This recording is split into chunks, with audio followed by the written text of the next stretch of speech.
we need to understand how the CDC and National Vital Statistics System are instructing physicians to fill out death certificates related to COVID-19. Brace yourselves and please pay attention and let what I'm about to tell you sink in. The assumption of COVID-19 death can be made even without testing. Based on assumption alone, the death can be reported to the public as another COVID-19 casualty.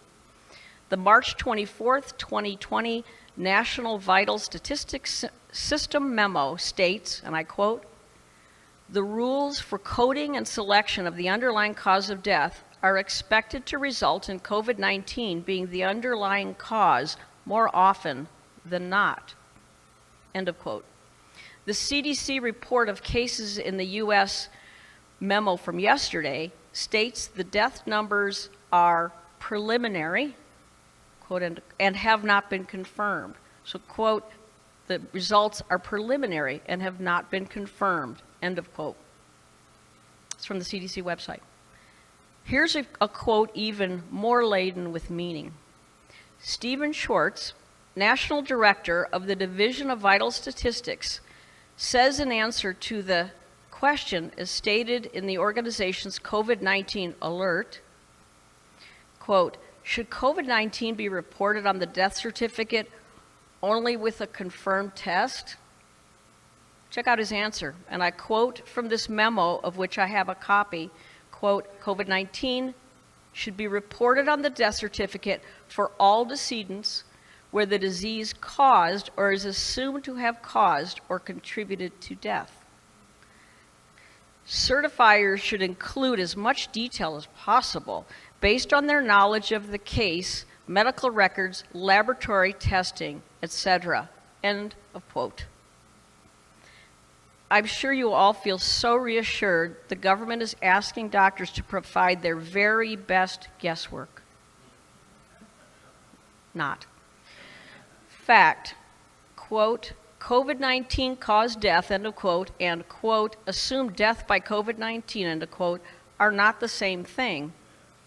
And for those who died from something else and had an incidental finding of COVID-19 positivity, dying with COVID-19 is not the same as dying from COVID-19. I'm almost done, but want to clarify the process with another patient example. This is something that could happen commonly. It's not a specific patient I'm thinking of. Let's say it's a sick patient who goes into respiratory arrest at home. He is intubated at home by EMTs. They put a tube down his throat to help him breathe. He's taken to the hospital by ambulance, put on a ventilator in the ICU, put on antibiotics for presumed sepsis, given IV fluids because his blood pressure has bottomed out. The bacteria pneumococcus is found in the blood and sputum cultures. Pneumonia is seen on the chest x-ray. Despite the staff's best efforts, he dies 2 days after admission. Like I said, this is not an uncommon scenario.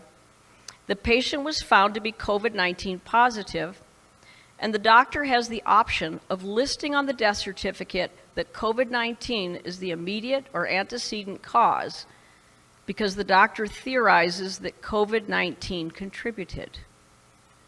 Either way, it goes into the data bank as caused by COVID-19.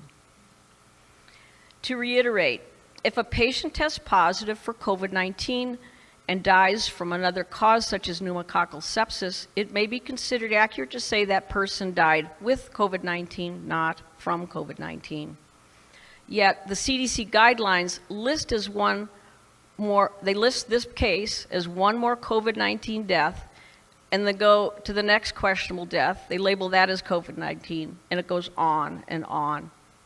You could see how these statistics have been made to look really scary when it is so easy to add false numbers to the official database. Those false numbers are sanctioned by the CDC as of their memo yesterday, April 4th. I have made physical copies of those memos in case more people start looking at their website and they decide it's too much truth for us. I hope I was able to make my point. The real number of COVID-19 deaths are not what most people are told, and what they then think. How many people have actually died from COVID-19 is anyone's guess. Again, God only knows.